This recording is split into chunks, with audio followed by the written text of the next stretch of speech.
This is lesson geometry, chapter 10, lesson 6, starting on page 414.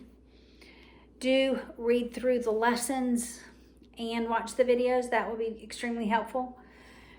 All right, so far we've dealt with polygons and the lengths of their sides being proportional, such that you could take one, multiply it by a scale factor, and get to the side of the other, because the length of a side is one dimensional. It's one dimensional. You just lay a ruler down and you measure it. Perimeter is also one dimensional. So you can take the perimeter of any polygon, multiply it by a ratio to get the perimeter of a similar polygon, a polygon that's been dilated, all right? Because it's one dimensional. All right, so lengths of sides, one dimensional, perimeter, one dimensional. The ratio is just one dimensional, okay? Now, so we'll deal with perimeter first. That's the first piece of this lesson. So look at Theorem 47 on page 415. It says, the ratio of the perimeters of two similar polygons is equal to the ratio of the corresponding sides.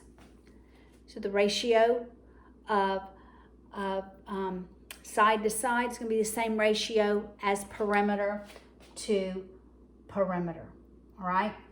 So what then? Let's go ahead and solve for x. These two polygons, I'm going to tell you, are similar. They're rectangles. All right, all rectangles are similar. All squares are similar. All circles are similar, right? Even though it's not a polygon. All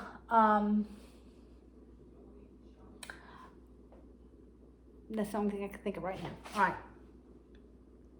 So on the left-hand side, I have 3 to 9.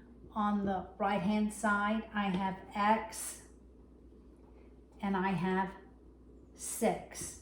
I can solve, just like we did, for that missing side by cross multiplication. We have 9x is 18. Dividing by 9 on both sides, x is 2. So the value of x is 2. But what is the ratio? All right, so we've just solved for the sides, but now we're going to solve for the ratio. So I have 9 on the left. What do I multiply 9 by to get to a corresponding side on the smaller triangle? My ratio is 6 over 9, but simplified is 2/3. So my ratio from the larger one to the smaller one is 2/3. I could look at it the other way too. All right, now, so my ratio for corresponding sides is going to be 2/3. My ratio for the perimeter is going to be 2/3. So if I have the perimeter of this triangle, I can multiply by 2/3 to get the perimeter of this triangle. All right, so let's look at that. Let's prove that. All right. The perimeter of this triangle is 9 plus 9, which is 18. 18 plus 6 is 24.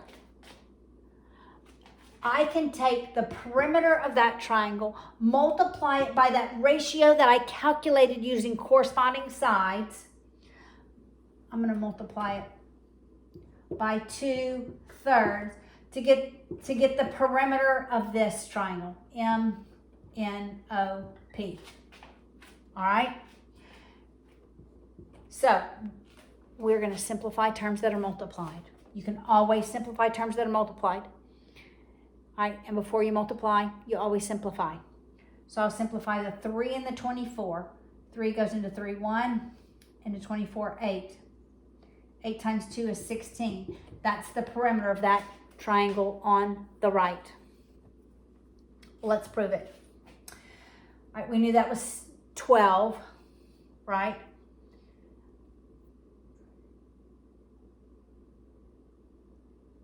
because we calculated that. Did I miscalculate? What's 3 times 2/3? It is. All right, so 6 plus 2 is 8. Oh no, that's 6, Paula. 6 plus 6 is 12. 6 plus 6 is 12. And 4 more gives me the 16.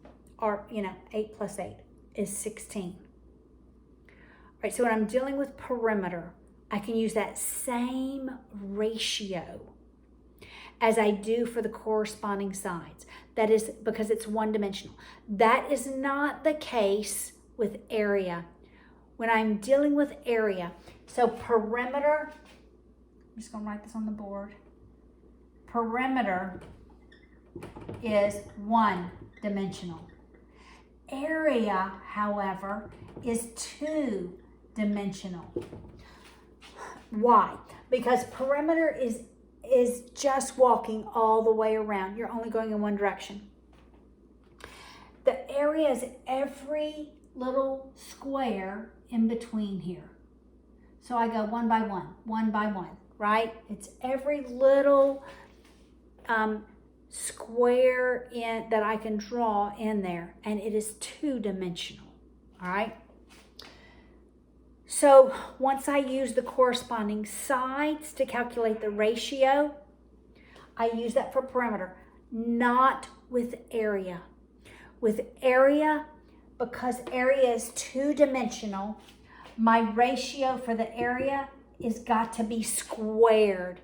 So the ratio here would be 2/3 squared for these rectangles, all right? So let's look at the area of these two rectangles. All right, first we'll look at the area of this first rectangle.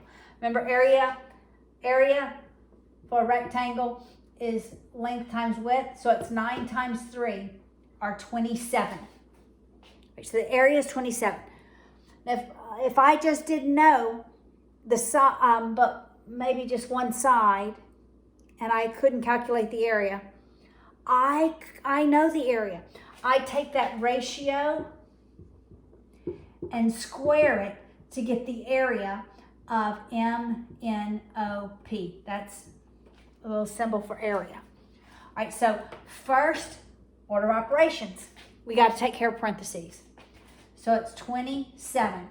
2/3 squared is you square the numerator, you square the denominator.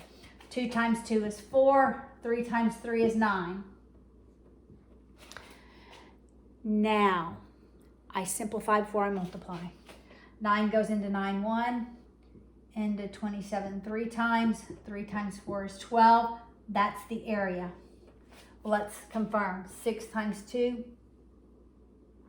it's 12. All right, so when we're going perimeter to perimeter or side to side, we're just using the ratio. However, when I have a polygon and I want to calculate the area of the other one using that first one, I square the ratio. All right, so now let's move over and let's look at this triangle. These two triangles, they're similar, all right? These are similar triangles.